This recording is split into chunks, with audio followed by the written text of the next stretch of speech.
I'm going to say something here that might come as a surprise to all of you, especially based off the content I usually put out. I hate changing my mind. Like, I hate learning new things.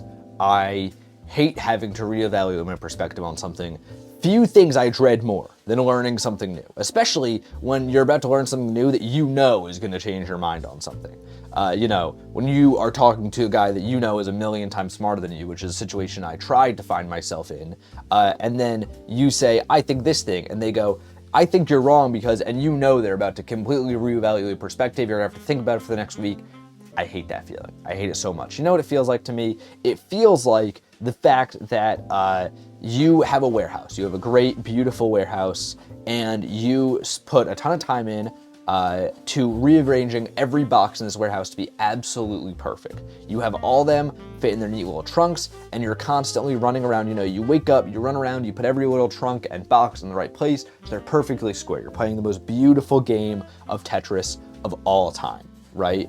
And then the second it feels like you start to have all these boxes in the perfect order, that you really love them in, you're looking around, you're like, man, this is really developing into quite the beautiful warehouse here. You're getting excited, you know, all these things. Then another guy walks into the warehouse, hands you a new memo.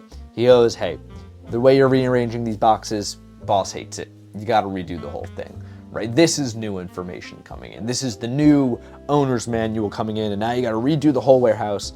And it's like, just thought I had it figured out. And that's what it feels like.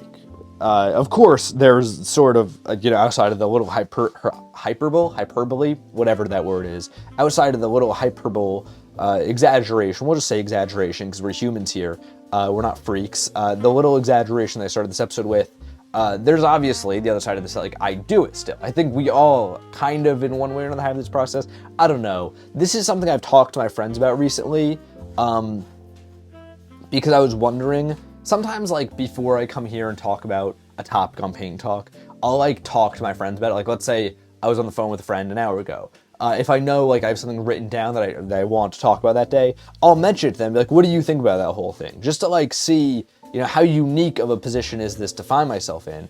And I've had this topic in the back of my mind for a little bit now, not even for Paint Talk, just because I've been thinking about it, I guess, how much I hate changing my mind. And all my friends kind of had different takes, like they were all over the spectrum on this. Some of them were like, I just don't even think about it. Some of them were like, yeah, I don't really care. Some were like, yeah, it's annoying because, I don't like talking to people smarter than me because it's like, oh my God, I gotta think so much, and everybody in one way or another, I think understood what I was saying. You know what I mean? Like they all were like, yeah, I get how it could be annoying.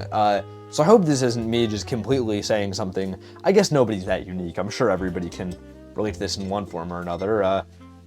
But like, so this is all to say we all do this still, right? Even if you find it annoying to get a new perspective in, we all in one way or another do this because like, you can't not, right? You know what it feels like? It's like, I have this beautiful warehouse here.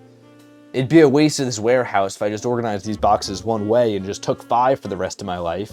So yeah, sure, I'll take this new order and I'll keep running around this warehouse, right? I think actually, and this is obviously a very imperfect theory of how old people are out of touch. I don't know if this is true at all. I think sort of like you get old though, and you're running around this warehouse still trying to put all these boxes in order, and then you get a new order in, changing your perspective, and you're like, I'm just gonna sit down. I think that's when you get stuck in your ways, right? This will happen to all of us someday, I'm sure. And I don't know, I have nothing to say about that. I'm sure I'll love it when it happens. Most people tend to, right? I think though, like, the other side of this is that like you almost have to do it, right? Because like, that's the only way you stay out of being ignorant, is changing your mind, is being like, I'm going to, understand this new piece of information I didn't understand before. And I think that like, the side of this that really bothers me is there's like almost a contrast happening between you have to hold values dear, you have to be a principled person in many things, right? I'm not one of those people that's like, you gotta have like a moral code, like you're not Batman, you're not running around Gotham City, but like, I would hope that most people have one or two things that they're like, this is a value for me. I've discussed on the show before, but like freedom is a big thing for me. Like I hold that so dear. Those classical values of like liberty, like blah, blah, blah, like these are things that I hold dear. It's like, how do you hold values up against new perspective? It's a hard thing that I often find myself grappling with, because it's like, you want to be,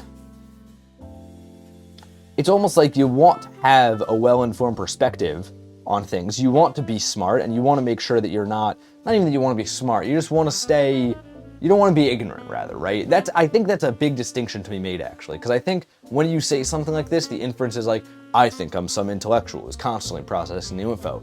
I don't really view it like that. I think it's more of, I don't want to be an ignorant person, so I'm always going to try to be, looking at new perspectives, no matter what that perspective is. Maybe it's listening to the perspective of an ignorant person, understanding why it's wrong. That's a very important thing to do, right? It can be anything, but I think it's important nonetheless, right? But there's also the thing of like, but I also have these things I want to protect.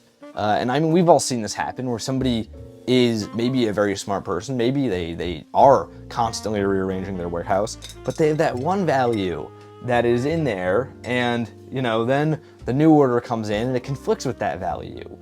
Maybe because the value's wrong, maybe because they got a wrong piece of info, it could be anything. And it kind of breaks their whole way of doing things a little bit, it kind of messes up the warehouse. The forklift is all running around on its own, destroying all these boxes. I don't know why I'm getting so deep into this analogy of way of saying, people often fall behind because the information that comes in, as they, get less ignorant, kind of interferes with one of their other held beliefs, right? And of course, there's like very good versions of this, right? Like a lot of old people are like a little racist, right? This is nobody's surprised about this. And then, a new piece of info comes in, and the old person is like, this is going against what I believe, my racist framework that I've operated my whole life. That's good. That's a good thing, They should be, no matter what, rearranging their warehouse. Even though this is one of their values, their emotional things they've held on to, it was a bad thing to hold on to, right? So that's good. But then, like, what about when something comes in where it's like, maybe you need to give up a tiny bit of freedom, for an example, to make things better overall? I can't think of an exact example where this is happening 100%, but let's say that did happen. What do you do then, Can you only hold your values dear once you know that they're never going to be hit by a warehouse order, when they're never going to be changed? Because I don't think that works. I don't think that is ever going to be how this... I don't think there's ever going to be a day when you know that something is safe from being changed, The only thing that they've come to actually understand, or actually feel like I can say for certain, after all these years, and this is something that, now I'm a little bit more comfortable with because of what I'm about to describe, but back when I was younger, I was really like, oh my God, I hate this. I hate the fact that, like, I have this thing that is, I think I have a worldview, and then I have to change it every 10 seconds, right? I was always getting so mad about it, because I think, like, when you're growing up, you have this idea of looking around at the adults around you, or maybe even just the kids that are 3 years older, and being like, they have it figured out, someday I'll have it figured out. Someday all these things that are tough, I'm going to figure them out. And then, like, you get to an age where you're like, okay, I have it figured out. Like, you have a worldview. And the scariest thing is some people stay in that worldview. Some people think they do have it figured out, right? And then, you kind of have to be like, wait, I didn't have that figured out. And I think the one thing I've discovered that I've gotten older, the one thing I feel confident saying, is that I'll never truly understand 100% everything that's going on. Or, like, I'll never have the warehouse fully organized. One thing I'll say now is like a mantra that I almost say to myself, which is maybe a little bit embarrassing to put on the internet forever, but hey, it's out there now. One thing I'll always say is, like, never speak in absolutes, I'll never do that. I'll never like that. That's true until it's not. And oftentimes it ends up not being true, We've all seen that happen, whether it's with us or other people. We all were like, I would never wear... For me, a big example of this, actually, I was like, I'll never wear gold once in my life. This is a stupid example. This isn't exactly a value. It's just something I was like, I hate how gold looks. I grew up with, like a bunch of guys who, not like kids my age, but like there were like a couple guys in my life when I was super young that wore like those thick gold chains. And I was like, I think that's dumb. So I was like, I'll never wear gold. And then, these are like kind of gold, I guess. Like now I do wear gold, I I've even been guilty of throwing on a gold chain once or twice, you know? It's things like that that, of course, that's a dumb little example, but I do think the way you dress is an example of personal growth at the same time. You know, I'm wary of saying it's entirely valueless. You know, I think a lot of it can be never speaking absolutes and understanding that no matter what, you're gonna have to rearrange the warehouse is, I think, the only way to do it. You know, because you're not a project that has a deadline on it. You're never gonna be complete as a person. You're always just going to be absorbing new things and trying to do the best you can with that info. And that's why, like, over the years, I've gotten more okay with changing my mind, as much as it's still a painful process, especially when you learn something large that truly changes your worldview, you know, whether that be on ethics or something like that, a conversation with a friend that drastically alters how you view that relationship, or a mass issue, you know, it can be anything. As much as I still do have the sigh of like, gotta rearrange the warehouse, I guess I've grown more okay with it because I understand that that's only inevitable, you know? To think that you are ever going to be a complete person after 80 years is probably wrong, but to think that you are going to be able to figure it out at a quarter of that, or you know, half that, is still, I think, a misnomer. So, that's my take. Last one with this palette officially, and man, I think we finished out strong here, guys. This palette and the last one, I think, have been the top two of the color palette series. I'm a huge fan of these. I really like these. You know, I like the yellow, I like the blue, and I like the neutral tone. So I threw on some texture today in 2 places, and yeah, I like this. I like this a lot. So go follow over to the Instagram, see these ones roll up, and until next time, guys, gals, and pals. My name, Max Dice. This has been Paint and Talk episode 230. I'm here every morning, painting and talking with you all.